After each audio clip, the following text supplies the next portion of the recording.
a leading integrated metal producer. Shyam Metallics. Real steel, real strength. क्या है जो पे ठीक रखता है दिमाग को ये शार्प भी करता है हड्डी और दांत स्ट्रॉन्ग रखता है और स्वाद भी जिसका जचता है कभी बड़ा कभी रायता कभी राइस कभी कढ़ी हाँ मस्ती दही ओ मस्त दही अमूल मस्ती दही यानी मस्त दही। हाँ, ये महामारी की दूसरी लहर है। घबराइए नहीं, सरकार की गाइडलाइंस का पालन करें, हमारे फ्री टेलीमेडिसिन सेवाओं का लाभ उठाएं। स्टार हेल्थ इंश्योरेंस सदैव आपकी सेवा में। દવાઓ પર બચત શક્ય જ નથી. શક્ય છે. નેટમેટ્સ પર દરેક દવા એમઆરપી થી ઓછી કિંમતમાં મળે છે. નેટમેટ્સ એપ આપે છે બેસ્ટ ઓફર્સ અને એમઆરપી પર 20% સુધીની બચત. હવે સુપર બચત માટે નેટમેટ્સ, ઇન્ડિયાની પોતાની ફાર્મસી. આ છે અનુ મેનન. આમને એસ્કેલેટરમાં ચઢવું મુશ્કેલ લાગે છે, પણ અપસ્ટોક્સ પર શેરોમાં રોકાણ સહેલું. અપસ્ટોક્સ સ્ટાર્ટ કરીને જુઓ. Investment in securities market are subject to market risks. Read all the related documents carefully before investing. Share બજારના મહારથી આપશે પ્રત્યેક કંપનીની સંપૂર્ણ માહિતી, વિશ્લેષણો કરી આપશે સચોટ સલાહ અને આપશે આપના પોર્ટફોલિયોને સમૃદ્ધ કરવાના ફંડા. ફેન્ટાસ્ટિક ફંડા દિવસભર માત્ર CNBC બજાર પર.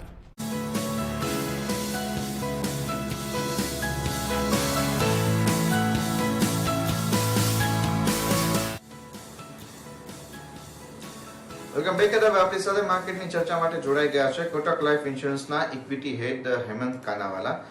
સર, સ્વાગત છે CNBC બજારમાં. અને સૌપ્રથમ તો આજે હવે ફરી પાછા આપણે અનલોક તરફ આગળ વધી રહ્યા છે. માર્કેટના પર્સપેક્ટિવથી અને આપણે કેવી રીતે જોવો છો? બધા દર્શકોને ગુડ મોર્નિંગ. અને નીચે છે કે લોકો ઘરે રહે છે અને પોતાના લવ્ડ વન્સની સંભાળ લે છે. સો ઓવરઓલ આપણે જોઈએ કે લાસ્ટ 2 મહિનામાં કોવિડનો વેવ 2 આવ્યો, જે ઘણો જ ઘાતક હતો અને આપણને કાફી કન્સર્ન હતી. પણ ગવર્મેન્ટે પછી ટાઈમલી જે સ્ટેપ્સ લીધા એનાથી આપણે જોઈએ કે અત્યારે સિચ્યુએશન કાફી કંટ્રોલમાં આવી ગઈ છે અને બધી સ્ટેટ ગવર્મેન્ટ્સને હવે કોન્ફિડન્સ આવી રહ્યો છે કે જે લોકોએ લોકડાઉન અનાઉન્સ કરેલા ઇન્ફેક્શનને કંટ્રોલમાં લાવવા માટે, કે હવે આપણે ધીરે ધીરે ખુલી શકીએ. તો દિલ્હી, ઉત્તર પ્રદેશ, એ બધા ગુજરાત, એ બધા સ્ટેટ્સ આપણે જોઈએ તો ઘણું બધું ખુલી રહ્યું છે. આ વખતે ઘણી સારી વાત એ હતી કે સેન્ટ્રલ ગવર્મેન્ટે વિચાર્યું કે નેશનલ લેવલ પર આ સિચ્યુએશન મેનેજ કરવી ડિફિકલ્ટ છે, જે આપણે લોકડાઉનનું, બધા પોતપોતાનું લોકલ લેવલ પર નિર્ણય લે. અને એનાથી આઈ થિંક સો આપણે ઘણું બેલેન્સ જોવા મળ્યું કે જ્યાં પ્રોબ્લેમ હતો, જો મહારાષ્ટ્રમાં સૌથી પહેલા આવ્યો તો મહારાષ્ટ્ર પહેલા લોકડાઉન અનાઉન્સ કર્યું અને પછી બીજા બધા સ્ટેટે કર્યું, અને જ્યાં હવે સિચ્યુએશન કંટ્રોલમાં આવી તો લોકો ખુલી પણ રહ્યા છે. ઇવન સ્ટેટમાં પણ આપણે જોઈએ તો મહારાષ્ટ્રમાં ડિસ્ટ્રિક્ટ વાઇઝ એ લોકો અલગ અલગ વ્યૂ લઈ રહ્યા છે કે જે ડિસ્ટ્રિક્ટમાં પ્રોબ્લેમ ઓછો છે એ ખોલી દો અને જ્યાં પ્રોબ્લેમ છે ત્યાં કન્ટિન્યુ કરો. તો આના લીધે આ વખતે એવું અનુમાન છે કે ઇકોનોમી પર ઇમ્પેક્ટ રિલેટિવલી ઓછી આવશે. હવે આપણે માર્ચમાં જયારે હતા ત્યારે આપણને એવું લાગતું નહોતું કે વેવ 2 આટલો જોરથી આવશે અને આપણે લોકડાઉન અનાઉન્સ કરવું પડશે. તો ત્યાંથી સિચ્યુએશન થોડી ખરાબ થઈ છે. આપણે યર ઓન યર જોઈએ તો લાસ્ટ જૂન કરતા આ જૂનમાં લોકડાઉન ઇમ્પેક્ટ ઘણી ઓછી આવશે. એટલે આપણે પહેલા જે 10% ઉપરનો GDP ગ્રોથ જોતા હતા એનાથી હવે આ વર્ષે કદાચ થોડો નીચે આવે. પણ એ તો આ વર્ષની વાત છે. પણ આપણે ઓવરઓલ જોઈએ કે જે રીતે ગ્લોબ થઈ રહ્યું છે એ દુનિયામાં બધી જ ગવર્મેન્ટ અને સેન્ટ્રલ બેન્કર સ્ટિમ્યુલસ આપવાની ટ્રાય કરી રહી છે, કારણ કે એ લોકોનું મેઇન એમ છે કે આપણે એમ્પ્લોયમેન્ટ જનરેટ કરવી જોઈએ. તો આજે ઇકોનોમી સ્ટેબલ થઈ રહી છે, પણ આજે એમ્પ્લોયમેન્ટ સિનેરિયો બધી જ ઇકોનોમીમાં હજુ પણ વરીસમ છે. એટલે સેન્ટ્રલ બેન્કર્સને ગવર્મેન્ટનો વ્યૂ છે કે આપણે જ્યાં સુધી ઉપર ના આવે ત્યાં સુધી આપણે ઇન્ફ્લેશનની વરી થોડી પણ હશે તે ઓવરલુક કરશું અને ઇકોનોમીને સ્ટિમ્યુલેટ કરવાની ટ્રાય કરશું. તો એના બેનિફિટ જોવા મળશે. તો આપણે ઇન્ડિયાની વાત કરીએ તો જૂન ક્વાર્ટરમાં તો બધી પ્રોબ્લેમ રહેશે કારણ કે લોકડાઉન હતા. પણ આપણે જોઈએ કે સપ્ટેમ્બર ક્વાર્ટરમાં હવે ગવર્મેન્ટે એનાઉન્સ કર્યું કે ઘણી બધી વેક્સિન ઓર્ડર થઈ ગઈ છે અને વેક્સિનેશનની પેસ હવે મિડ જૂનથી ઓર વધશે. તો એનાથી આપણે જોઈએ કે સપ્ટેમ્બર ક્વાર્ટર પણ થોડું ઠંડુ હશે. અમે સપ્ટેમ્બર ક્વાર્ટરમાં ઇન્ડિયામાં મોન્સૂન આવતું હોય છે, જેના લીધે ઓવરઓલ ઇકોનોમિક એક્ટિવિટી ઓછી હોય છે. પણ જો મોન્સૂનના જે ઇન્ડિકેશન છે કે સારું આવશે તો એનાથી આપણું એગ્રીકલ્ચર સેક્ટરને પણ બેનિફિટ મળશે. તો આપણે આ બે જોઈએ કે વેક્સિનેશન થઈ જશે અને મોન્સૂન નોર્મલ આવ્યું તો એગ્રીકલ્ચર પણ સારું હશે. તો જ્યારે આપણે ફેસ્ટિવ સિઝનમાં એન્ટર કરશું ઓક્ટોબર મહિનાથી, ત્યારે એક તો આપણું લોકડાઉન કાફી હદ તક સુધી ખતમ થઈ ગયું હશે. વેક્સિનેશન લીધે ગવર્મેન્ટનો કોન્ફિડન્સ હશે કે આપણે વધારે છૂટ આપી શકીએ લોકોને, અને એગ્રીકલ્ચર સારું હશે તો લાર્જ પાર્ટ ઓફ ઇન્ડિયા, કારણ કે આજે હજુ પણ 60-70% ઇન્ડિયા રૂરલ એરિયામાં રહે છે અને એગ્રીકલ્ચર ઘણો ઇમ્પોર્ટન્ટ પાર્ટ ભજવે છે. ઓધો ઇકોનોમીનો 16% જ છે, પણ ઓવરઓલ ઇન્કમ માટે ઘણું ઇમ્પોર્ટન્ટ છે. તો આપણે જોઈ શકીએ કે સેકન્ડ હાફમાં રિકવરી ઘણી સારી હોઈ શકે. એટલે અત્યારે ઇન્વેસ્ટર્સ ફર્સ્ટ હાફને ઓવરલુક કરી રહ્યા છે કે અત્યારે કદાચ પ્રોબ્લેમ છે, એનાથી નિયર ટર્મ કન્સર્ન લાગશે. કદાચ આપણે જુલાઈમાં જ્યારે રિઝલ્ટ આવશે ત્યારે થોડો પ્રોબ્લેમ પણ દેખાશે. આપણે લાંબુ જોઈએ તો સેકન્ડ હાફ ઓફ FY22 ને પછી જ્યારે આપણે FY23માં જઈશું તો ઘણી સારી ઇકોનોમિક રિકવરી થઈ શકશે મિલની, કારણ કે ઇન્ડિયામાં પ્રોબ્લેમ ઓછા થઈ જશે અને ગ્લોબ તો સારું જ લાગે છે. તો એ રીતે આઉટલુક કાફી ઓપ્ટિમિસ્ટિક છે. સર, તમે અત્યારે મોન્સૂનની ખાસ કરીને અત્યારે વાત કરી આગળ ફાર્મ ઇક્વિપમેન્ટની, ઓટોની, એમાં તમે જો જે ખાસ કરીને ઇથેનોલ બ્લેન્ડેડ પેટ્રોલની ચર્ચા થઈ રહી છે અને એના માટે એવા ઇન્જિનની પણ જરૂર હશે. તો એવા સમાચાર મળી રહ્યા છે કદાચ ટુ વ્હીલર કંપનીઝને એવો આદેશ પણ છે કે કદાચ એકાદ વર્ષમાં એવા વ્હીકલ્સ તમે લોન્ચ કરો જે ખાસ કરીને ઇથેનોલ બ્લેન્ડેડ પેટ્રોલ વાપરી શકે, યુઝ કરી શકે. તો તમને લાગે છે એક નવો ચેપ્ટર શરૂ થઈ રહ્યો છે ઓટો કંપનીઝ માટે, એક રિવાઇવલના સેગમેન્ટ હશે? સો હવે આમાં કેવી રીતે ઇવોલ્વ થશે એ કહેવું જરા મુશ્કેલ છે, કારણ કે ટુ વ્હીલર્સમાં વેધર આપણે ઈવી તરફ જઈશું કે ઇથેનોલ બ્લેન્ડેડ માટે જઈશું, કારણ કે બંને તરફ તો કંપનીઝ ઇન્વેસ્ટ નહીં કરી શકે. આ બધામાં ઇન્વેસ્ટમેન્ટ લાગે, ટેકનોલોજીમાં ખર્ચા લાગે, રાઈટ, અને એના માટે આપણે કેપેસિટી બનાવવી પડે. આપણે ગ્લોબલી જોઈએ તો ટુ વ્હીલર્સ એ સેગમેન્ટ છે કે જે મેઇનલી ઈવી તરફ જતી રહી છે અને અહીંયા પણ એવી ટ્રેન્ડ આવશે એવું લાગે છે. આઈ થિંક સો ઇથેનોલ બ્લેન્ડેડ ઇન્ડિયામાં, કારણ કે ઇન્ડિયામાં ફોર વ્હીલર્સમાં ઈવી આવવું જરા ડિફિકલ્ટ છે હમણાં, તો મને એવું માનવું છે કે ત્યાં તરફ વધારે કામ થશે કે તમે વધારે ઇથેનોલ બ્લેન્ડ કરીને કરી શકો. ટુ વ્હીલર્સમાં કે ઇવેન્ચ્યુઅલી તો ઈવી તરફ જવાનું પૂરી કોશિશ રહેશે ગવર્મેન્ટની, અને ગ્લોબલી ઓલરેડી થઈ ગયું છે, કારણ કે ત્યાં રિલેટિવલી ઇઝીયર છે કમ્પેર ટુ ફોર વ્હીલર્સ. કારણ કે આપણે ટુ વ્હીલર્સ નોર્મલી સિટી બાઉન્ડમાં યુઝ કરતા હોઈએ અને રિલેટિવલી કન્ઝમ્પશન બહુ ઓછું હોય, તો આપણે નાની ઓછી બેટરી જોડે પણ ઘણું બધું માઇલેજ મળી શકે, જે તમને કમર્શિયલ વ્હીકલ અને કાર્સમાં કદાચ ડિફિકલ્ટ પડશે ઇનિશિયલી. તમે ખાલી મોંઘી કારોમાં જ અત્યારે એવી વિચારી શકો, ત્યારે ટુ વ્હીલર્સમાં તો નોર્મલ વ્હીકલમાં પણ આપણે વિચારી શકીએ. એટલે એવું ગવર્મેન્ટ બધી જ રીતની કોશિશ કરશે, પણ અમારું માનવું છે કે ટુ વ્હીલર્સમાં ઈવી તરફ જઈશું અને આ તરફ તમે વધારે ને વધારે બ્લેન્ડિંગ કરવાની કોશિશ કરશો. તો એ રીતે ટ્રેન્ડ આવી ગયું, પણ ડેફિનેટલી અહીંયા છે એનાથી તો કંઈ તો ચેન્જ થશે. સો સ્ટેટસ કો નહીં રહેશે, પણ આપણે ઈવી તરફ પણ વધવાનું જ, કારણ કે લોંગ ટર્મ સોલ્યુશન તો એવી જ છે. I don't think so anyone is thinking કે આપણે બ્લેન્ડ કરીએ, કારણ કે બ્લેન્ડ કરશું તો પણ 80% તો એમાં પેટ્રોલ તો વાપરવું જ પડશે, એનો મેક્સિમમ આપણે 20% વિચારીએ છીએ. સો એ તો એના way relatively short term solution છે, અને આપણે રિયલી લાંબુ વિચારે 10 વર્ષ પછી તો ઈવી તરફ તો આખી દુનિયા જઈ રહી છે અને ઇન્ડિયાએ પણ જવું જ પડશે. હવે એમાં ઈવી પર જઈશું કે હાઇડ્રોજન બેઝ જઈશું, એ બધી ટેકનોલોજી આવી રહી છે, ત્યાં જઈશું, પણ આ blending is not a long term solution.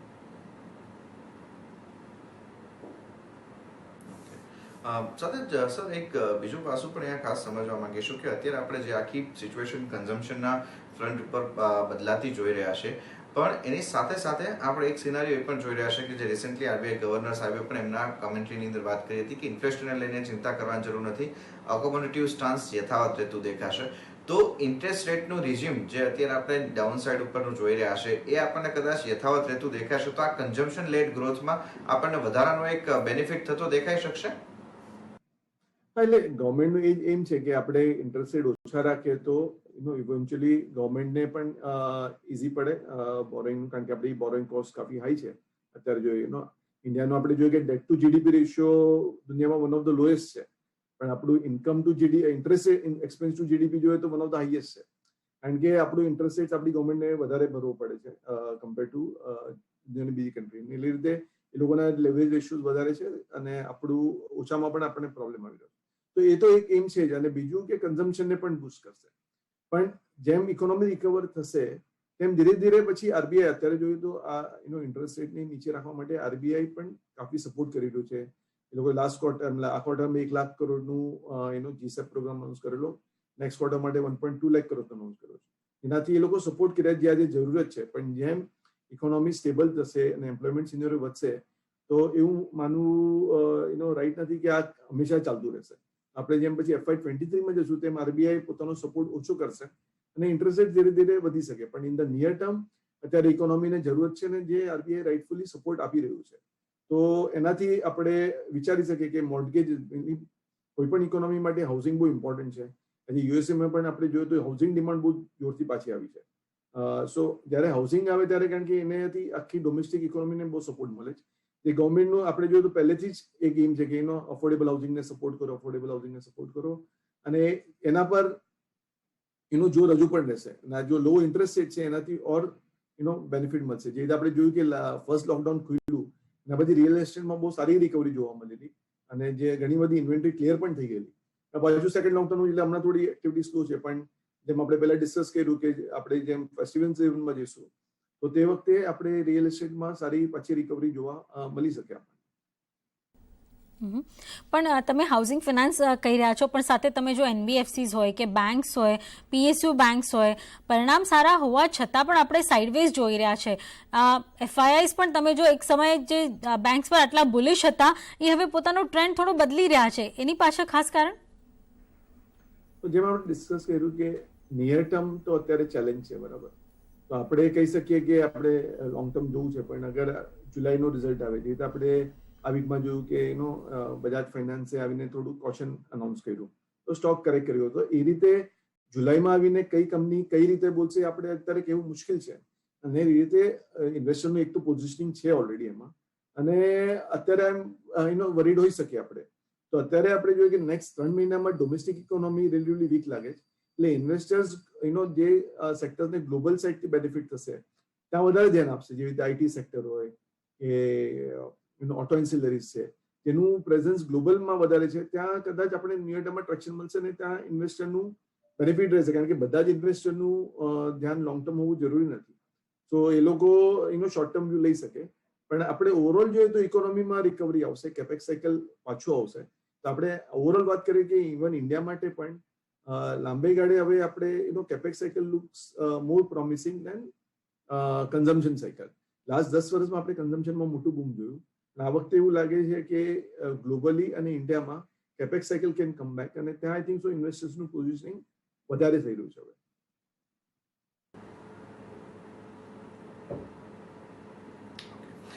Sir, એક બીજું પાસું આખી આ પરિસ્થિતિની અંદર અને રિસેન્ટલી આપણે આખી આ બેન્કિંગ રેલી જોઈ છે એમાં બેન્કિંગ સેક્ટર અને ફાઇનાન્શિયલ સેક્ટર તરફથી એટલું મોટું પાર્ટિસિપેશન આવતું નથી દેખાયું અને પર્ટિક્યુલરલી પ્રાઇવેટ સેક્ટરના બેંક જે પ્રમાણે પાછળ હાથ ખેંચતા દેખાઈ રહ્યા છે. શું ફેક્ટર્સ અહીંયા આપણે દેખાઈ રહ્યા છે? શું એસેટ ક્વોલિટીના કન્સર્ન્સને લઈને આપણે આ સિનારીઓ જોઈ રહ્યા છે કે કોઈ બીજા ફેક્ટર્સ આપણે દેખાઈ રહ્યા છે? નહીં, મારા હિસાબે તો મેઇનલી કોવિડ રિલેટેડ વર્સિસ જ છે. કારણ કે આપણે જોઈએ તો ગ્લોબલી વેલ્યુ ટ્રેડ ચાલી રહ્યો છે અને ફાઇનાન્શિયલ્સ ગ્લોબલી સારા કરી રહ્યા છે. સો એક ગ્લોબલ ફોરેન ઇન્વેસ્ટર્સ તરફથી જોઈએ તો એક એવો પણ વ્યૂ છે કે ફાઇનાન્શિયલ્સ રિજનમાં પણ સારા કરી રહ્યા છે. ઇન્ડિયન બેંક્સ હંમેશા ક્વોલિટી માટે નું નથી કમ્પેર ટુ ધ રિજન કે અહીંયા મેનેજમેન્ટની ક્વોલિટી બહુ સારી છે and we have feed the book. પણ જ્યારે આજે ગ્લોબલી રિવાઇવ થઈ રહ્યું છે તો જે રેગ્યુલી જેના પર પરસેપ્શન વીક હતું ત્યાં પણ એ લોકોનો વ્યૂ હવે પોઝિટિવ થઈ રહ્યો છે અને એ લોકો ત્યાં પણ ઇન્વેસ્ટ કરી રહ્યા છે. એટલે એક વ્યૂ એવું પણ છે કે રિજનલી બેંક્સ ઇન્ડિયન બેંક્સ કરતા સસ્તી છે તો આપણે ત્યાં કેમ નહીં ઇન્વેસ્ટ કરવું જોઈએ. જેવી રીતે મે બી ચાઇના છે કે એશિયન રિજન છે ત્યાં બેંકના વેલ્યુએશન સસ્તા છે ઇન્ડિયા તો ત્યાં એક રિડ્યુસ ફ્લો જઈ રહ્યો છે. અને આપણે ઓવરઓલ ઇન્ડિયન માર્કેટ પણ જોઈએ તો એમાં પણ શું થઈ રહ્યું છે કે એક્સપેન્સિવ બેંક્સમાંથી ટ્રેડ ચીપર બેંક્સ તરફ જઈ રહ્યો છે. તો જે લાસ્ટ 10 વર્ષમાં શું હતું કે કોર્પોરેટ સાઇડ જ્યારે બહુ પ્રોબ્લેમ હતો તો અમુક બેંક્સને વેલ્યુએશન કાફી સસ્તા થઈ ગયેલા કારણ કે લોકોને રિયલી ટ્રબલ હતી અને જે લોકોનું રિસ્કમાં અસેટ ક્વોલિટીમાં પ્રોબ્લેમ ઓછા થાય એ બેંકનું વેલ્યુએશન વધી ગયેલું. હવે ઓવર લાસ્ટ 10 વર્ષમાં કાફી કરેક્શન થયું. અત્યારે સાયકલમાં જોઈએ તો ઇન્વેસ્ટર્સને આ બધી જે લાસ્ટ બેંક છે 4-5 બેંક એમાં બહુ ડિફરન્સ નથી લાગી રહ્યો. એટલે એક પોઝિશનિંગ એ પણ ચેન્જ થઈ રહ્યું છે કે એક્સપેન્સિવ બેંક્સને વેચો અને સસ્તી બેંક્સમાં શિફ્ટ થાવ. જ્યારે એ ટ્રેડ થઈ રહ્યો છે ત્યારે ધ ઇન્ડેક્સ લેવલ આપણને કદાચ એટલી મુવમેન્ટ નહીં દેખાય બેંક નિફ્ટી જોઈએ તો. પણ વિધિન બેંક નિફ્ટી એ થઈ રહ્યું છે કે લાર્જ બેંક્સ અંડર પરફોર્મ કરી રહી છે અને smaller banks, not smaller bank, સસ્તી બેંક છે તે આઉટ પરફોર્મ કરી રહી છે અને એ લોકોના વેલ્યુએશન વધી રહ્યા છે. તો એ ટ્રેન્ડ પણ એક વિઝિબલ છે. તો બે છે, એક તો રિજનલ લેવલ પર અધર કન્ટ્રીઝમાં પૈસા જઈ રહ્યા છે બેન્કિંગ સેક્ટરમાં, અને વિધિન ઇન્ડિયા ઓલ્સો સસ્તામાં જઈ રહ્યા. તો એટલે ઇન્ડેક્સ લેવલમાં પણ મુવમેન્ટ નહીં દેખાશે, પણ વિધિન દેટ એક ચર્ન થઈ રહ્યું છે. તો સર અત્યારે તમે ક્યાં રોકાણની સલાહ આપશો અત્યારે? આઈ થિંક સો ઓવરઓલ બધે જ ઓપોર્ચ્યુનિટી સારી છે બજારમાં. એટલે આપણે લોંગ ટર્મ ઇન્વેસ્ટર તરફથી વાત કરીએ, કારણ કે આફ્ટર લોંગ ટાઈમ આપણે એવો સિનેરિયો જોવા મળી રહ્યો છે કે ગ્લોબલ ઇકોનોમી પણ બહુ સ્ટ્રોંગ છે અને લોકલી પણ ગવર્મેન્ટને કાફી મેજર લીધા એને લીધે પણ સારું આવ્યું. પણ આપણે બ્રોડલી જોઈએ તો જેમ મેં કીધું કે એક ચેન્જ ઓફ ટ્રેન્ડની જરૂર છે કે કન્ઝમ્પશનથી આપણે ઇન્વેસ્ટમેન્ટ સાયકલ તરફ ધ્યાન રાખવું જોઈએ. કારણ કે લાસ્ટ 10 વર્ષમાં consumption has done very well, ત્યારે investment was not doing well. પણ I think so going forward capex cycle પાછો આવશે અને ધીરે ધીરે આપણને બેનિફિટ જોવા મળશે. તો બ્રોડ એઝ અ ટ્રેન્ડ એક તો જે ગ્લોબલ ઇકોનોમી તરફ ઓરિએન્ટેડ છે ત્યાં ઇન્વેસ્ટ કરવા જોઈએ. આઈટી સેક્ટર, ઓટો એન્સિલરી છે, સ્પેશિયાલિટી કેમિકલ્સ, એ લોકોને ગ્લોબલ ઇકોનોમીથી બેનિફિટ થયો છે. અને લોકલી આપણે જોઈએ તો અમે કહીશું કે બેંક તો છે જ, કારણ કે બેંકને કન્ઝમ્પશન અને ઇન્વેસ્ટમેન્ટ બંને તરફથી બેનિફિટ થાય. તો બેન્કિંગ સેક્ટર તો એક છે જ, પણ બીજું આપણે કેપેક્સ સાયકલ તરફ ધ્યાન રાખવું જોઈએ. કારણ કે ત્યાં 10-12 વર્ષથી કાફી પીન જોવા મળ્યો છે. આપણે જોયું નથી સાયકલ, તો સ્ટોક્સના વેલ્યુએશન કાફી કરેક્ટ થઈ ગયા છે અને જો એમાં બૂમ આવશે તો આપણને કાફી બેનિફિટ જોવા મળશે. પર્ટિક્યુલરલી લાઈક ગવર્મેન્ટે પીએલઆઈ સ્કીમ્સ અનાઉન્સ કરી, તો એ બધું છેલ્લે તો ઇન્વેસ્ટમેન્ટને જ પ્રમોટ કરવા માંડી છે. અને ગવર્મેન્ટને પણ ક્લિયર છે કે આપણે જો ઇન્વેસ્ટમેન્ટને પ્રમોટ નહીં કરશું તો બિયોન્ડ પણ જોબ્સ નહીં જનરેટ થાય અને કન્ઝમ્પશન પણ નહીં થઈ શકે. એટલે આ વખતે ગવર્મેન્ટનું ઇન્ટેન્શન સારું છે અને મેક્રો એન્વાયરમેન્ટ પણ સપોર્ટ કરી રહ્યું છે. તો કેપેક્સ સાયકલ તરફ ઇન્વેસ્ટર્સ લોકોએ ધ્યાન રાખવું જોઈએ, એવી અમારી સલાહ છે.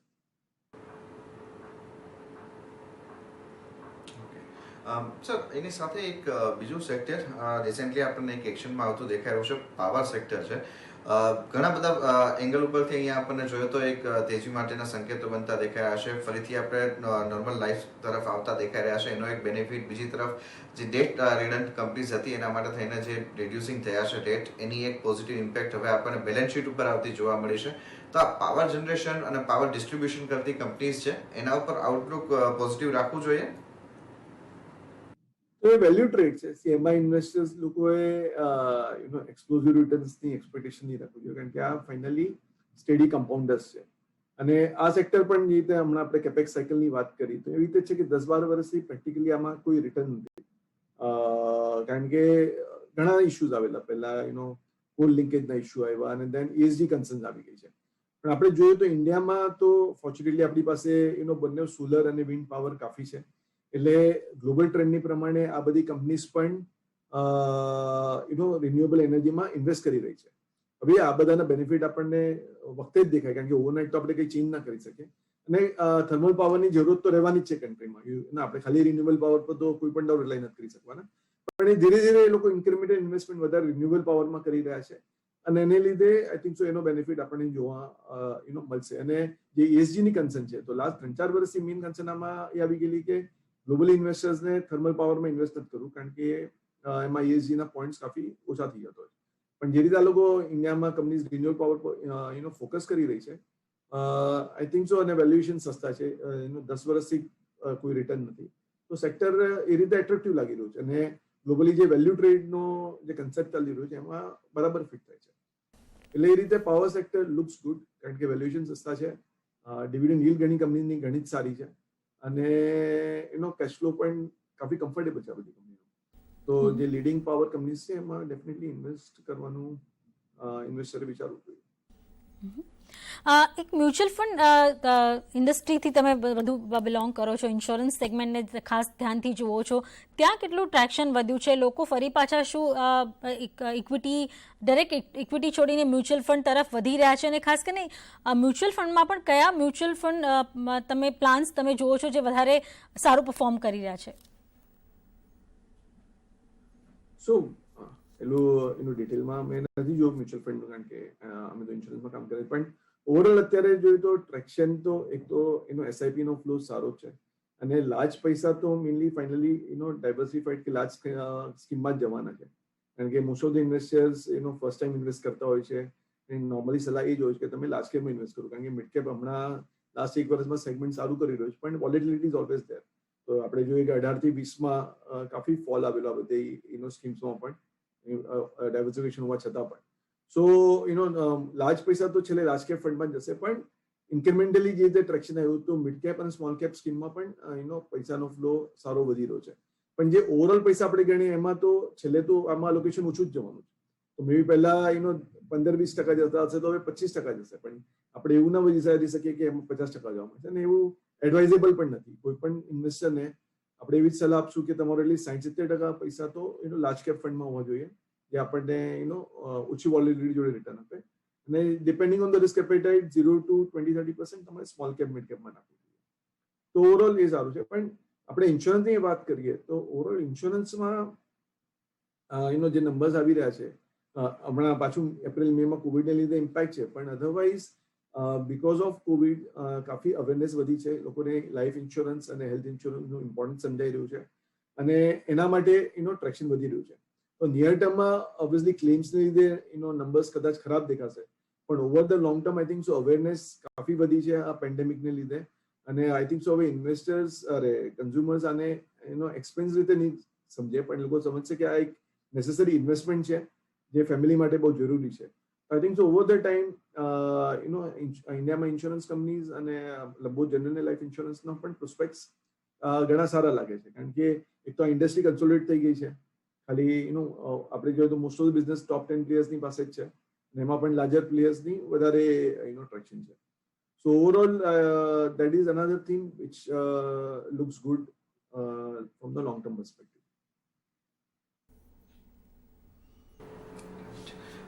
સર, એક બીજું પાસું ખાસ અત્યારે આપણે રિસેન્ટલી જે ઇન્સ્યોરન્સ કંપનીઝના ડેટા આવતા દેખાયા હતા, એમાં આપણે જોયું તો મે મહિનાની અંદર ઓવરઓલ એક ઇન્ડિવિજ્યુઅલ ફ્રન્ટ ઉપરનો ગ્રોથ સારો દેખાયો હતો. આપણે લાગે છે કે હવે ફરીથી એક વખત આપણે જોઈશું કે અહીંયા સ્પેન્ડિંગ આપણને સુધરતું દેખાશે, અને ઓવરઓલ આ ઇન્સ્યોરન્સ લાઈફ ઇન્સ્યોરન્સ સેગમેન્ટની કંપનીઝ છે એમના માટે થઈને આ બધું પાછું પોઝિટિવ સાઈડ ઉપર પ્લે થતું દેખાશે ફરીથી? Sorry, mistake. તમે કીધું કે ઇન્સ્યોરન્સ કંપનીના પ્રોસ્પેક્ટ્સ વિશે વાત કરી, એટલે જે રિસેન્ટલી આપણે જોયું તો હમણાં પ્રીમિયમ સબસ્ક્રાઇબરના જે ડેટા આવ્યા હતા એને લઈને આઉટલુક આ સેગમેન્ટ ઉપર આપનું શું બની રહ્યું છે સર? હા, જે મેં એ જ કીધું ને કે આ પેન્ડેમિકને લીધે અવેરનેસ કાફી વધી છે લાઈફ ઇન્સ્યોરન્સ અને હેલ્થ ઇન્સ્યોરન્સ બંને વિશે, ને લીધે આપણે ટ્રેક્શન દેખાયું છે. લોંગ ટર્મ પ્રોસ્પેક્ટ્સ આ સેગમેન્ટનો કાફી એટ્રેક્ટિવ લાગી રહ્યું છે, કારણ કે અત્યાર સુધી આપણે જઈએ ને પહેલા તો ઇન્ડિયામાં પેનિટ્રેશન બહુ જ ઓછું હતું આ બધા પ્રોડક્ટનું, કારણ કે લોકોને એમ લાગતું હતું પર્ટિક્યુલરલી આપણે સેવિંગ્સની રીતે લોકો ઇન્સ્યોરન્સ લેતા હતા, પણ આપણે ટર્મ ઇન્સ્યોરન્સ અને મેડિક્લેમની વાત કરીએ તો ત્યાં લોકોને એક એક્સપેન્સ લાગતું હતું, કારણ કે ત્યાં તમે આપણે પ્રીમિયમ ભરીએ અને જો ક્લેમ ના આવે, જે આપણે ઈચ્છે કે કોઈને ના આવે, કારણ કે એમાં કોઈ ખુશીની વાત નથી ક્લેમ આવે તો, પણ સપોઝ ક્લેમ કોઈને આવ્યો તો તમને કાફી ખર્ચો લાગી જતો હતો, પણ તો એ લોકોને એક્સપેન્સ લાગતો હતો કે આમાં તો કોઈ ફાયદો નથી થતો. પણ જ્યારે પેન્ડેમિક આવ્યું ત્યારે અનફોર્ચ્યુનેટલી ફેર્ટિલિટીઝ થઈ છે અને લોકોને હોસ્પિટલમાં પણ જવું પડ્યું, ત્યારે સમજણ પડે કે કેવા જાતના ખર્ચા થઈ શકે છે, એના લીધે આપણે ઇન્સ્યોરન્સ લેવો જરૂરી છે.